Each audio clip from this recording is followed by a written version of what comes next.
Penn State basketball on a roll in the transfer portal. All kinds of recruiting going on right now this end of April, beginning of May. I'm Thomas Frank Carr. Nate Bauer back with me to talk about another Penn State basketball player, and they got a big man. After striking out last year, Penn State got a big man in the portal, Nate, so tell us about the latest Nittany Lion. Yeah, it's funny. It's funny. Everyone gets excited by the big guys, I guess. The I rare. don't know. You know, it's like quarterbacks and offensive tackles. And I know that everyone hates when I make football references on the basketball show, but they're rare. So when you see one, you get a little bit excited because there's a lot of guys that are 6'5" that can shoot, and there's not as many guys that are 6'10" and can run. So what do we got here? So Penn State picked up Qudus Wahab. He is a 6'11", 245-pound center from Georgetown. And when I say from Georgetown, I mean has a little bit of a convoluted backstory. He spent his first 2 seasons of college basketball at Georgetown, transferred to Maryland for his junior year, and then transferred back to Georgetown last season. So after having completed his 4th year, just this last year, he went into the transfer portal. Obviously, Patrick Ewing is no longer at Georgetown.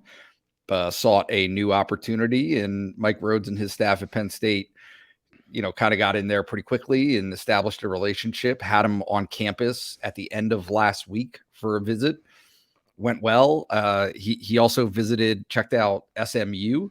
But yeah, that, the final decision came down Thursday afternoon publicly, where he made his announcement. And yeah, it's a big addition. I'm going to say this for every single person that is added to Penn State's roster right now, just because they're starting from more or less scratch. And so starting from scratch, they have to add bodies. They have to add guys who can play. And Cutis is a guy who has shown at different points through his career that he has, quite a bit of ability. It's just a matter of wrangling it and getting it to last for the duration of a season.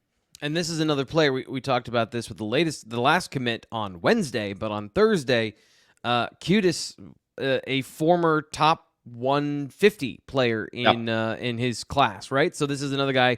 When we talk about potential, I know he's played 4 years, and you might say, oh, well, potential's kind of passed him by. But in terms of athletic ability, this is another guy that has a good bit of that, right? 100%. His best season was 3 years ago, right? So before the transfer to Maryland, he had a really nice sophomore season at Georgetown, helped Georgetown win the Big East tournament that year. He was really just he didn't average double-double, but he finished the season really on a strong note in terms of his scoring. His rebounding production has always been there. He averaged 12.7 points, 8.2 boards during that season. And what happened was after that, he found a new spot with Maryland, and the fit just wasn't right. It just never really clicked the same way that it had been for him at Georgetown.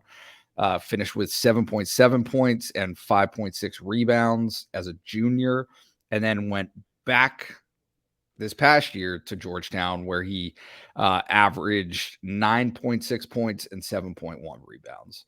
And had a bunch of blocks too. He had 41 blocks that sophomore year, less this past season, but just he's a presence, right? I mean, a 6'11" guy who I think he has pretty good hands. He's a classic post center, right? And so is he exactly I don't know where I'm going with that. Doesn't matter. Well, is he a fit? I think that's another question. Is we trying to understand a little bit more, and we talk a lot about athleticism, running, making sure that you can get back on defense and you transition.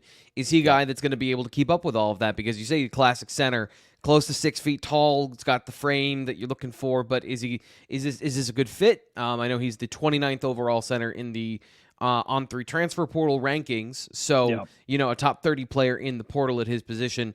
How generally, from a general perspective, how do you think this fit goes for Mike Rhodes and his system?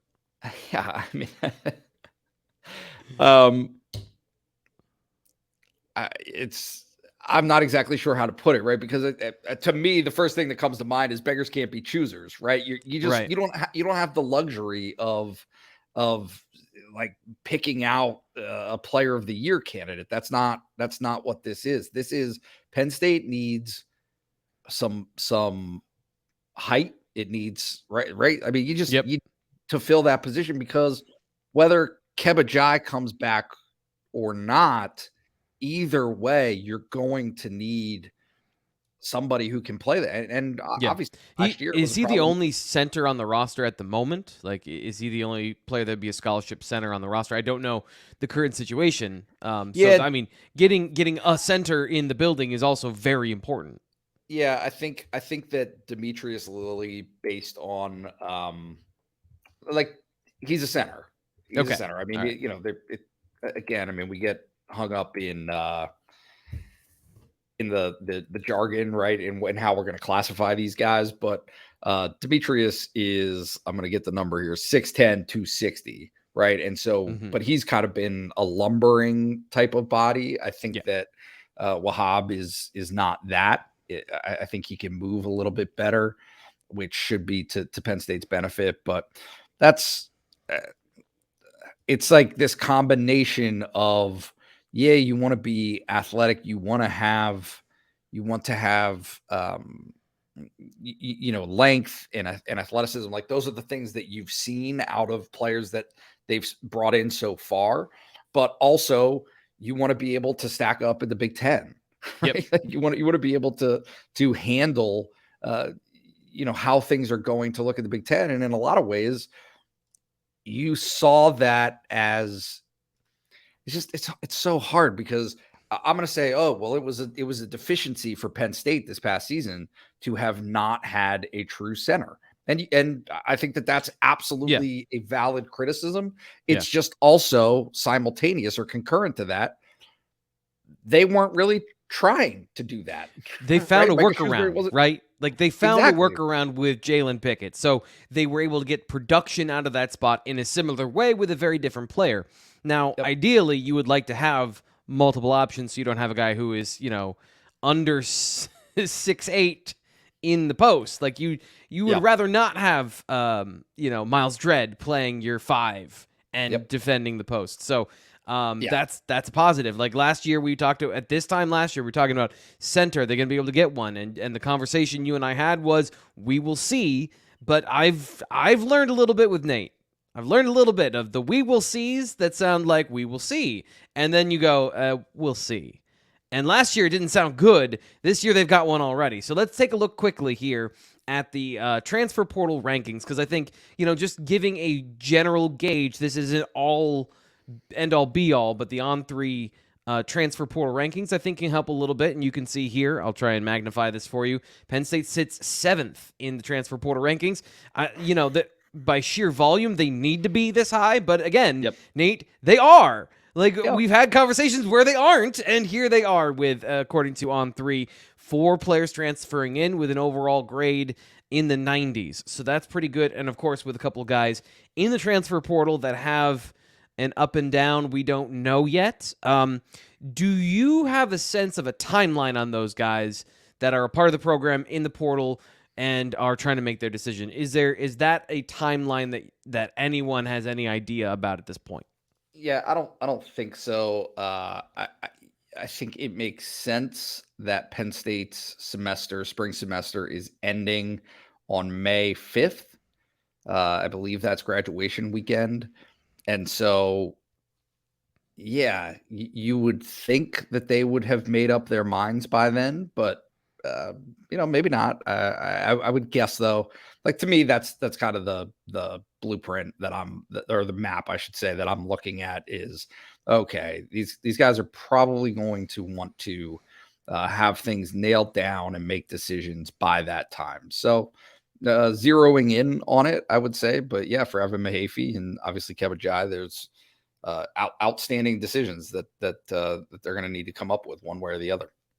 Any last thoughts you want to have? The floor is yours on Wahab or the Penn State plan of attack here.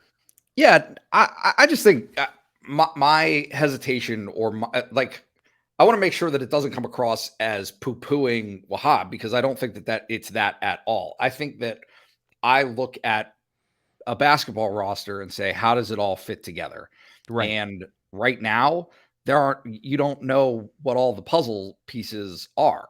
So Mm-hmm. until the pieces are in place, it's really difficult to look at the entirety, not to mention the fact that, I mean, I'm not an expert in Mike Rhodes. I don't know exactly, where his head is at. And I don't think that he does, right? Like this is a staff that is having to, they are pursuing the best options available, right? Yeah. We're getting ready for the draft tonight. Yep. Like that's a big part of this is you get as many talented players, as many athletic players as you possibly can bring in, and you go from there. You try to spread out the classes so that it's not all stacked into 1-year players, of which Cutis will be. This is his bonus year of eligibility. So yeah. I think that if the best case scenario is Penn State just got a top 150 guy who has been through it a little bit, has made some decisions and put himself in some spots that haven't worked out. But if Penn State can, and Mike Rhodes and his staff can wrangle the best out of him, I think absolutely this is a guy that, one, the staff is overjoyed to have, and two, that Penn State fans should be very pleased to be bringing into the program because he fills a very specific need that otherwise I'm not sure they have answers for. You say puzzle piece, but I think puzzles are exact, right? The analogy that came to mind while you were talking there is you need to know what ingredients you have. If you're making a meal, what's on the table? What's in the mystery basket for your cooking competition? Do you have is it saffron and Thai basil, or are we working with like leftover rump roast? Like what is on the table? And I think that's kind of what we're trying to ascertain with this conversation. And it sounds like from everything we've seen, Penn State has been bringing in pretty quality ingredients. Maybe some of them haven't hit other places, but at least the quality of the ingredients are something that Penn State fans, I think, are unfamiliar with. Looking at the heights and weights of these guys, these seem to be something different than what Penn State has brought in before. Now, obviously, if they don't work out, we'll find that all out in February and in March. But for the time being, I think, as you pointed out, be excited the fact that Penn State has a 6'11 center that has a former top 150 player in the nation, even if it was a couple years ago. Nate, thank you so much for your time today. Appreciate your endeavorous work. BlueWhiteIllustrated.com. The names are there. He told you that. And when we talked about the last commit, and I said, please don't let it be draft day, and he kind of like gave a side eye. Well, at least it wasn't at 7. It wasn't at 7 o'clock. So make sure you subscribe to BlueWhiteIllustrated.com, Blue White Illustrated here on YouTube, and please like this video. So excited about all these things. I keep forgetting to say that at the beginning of the video. So if you're still here, please like the video. We'll be back with more information for you from Blue White Illustrated.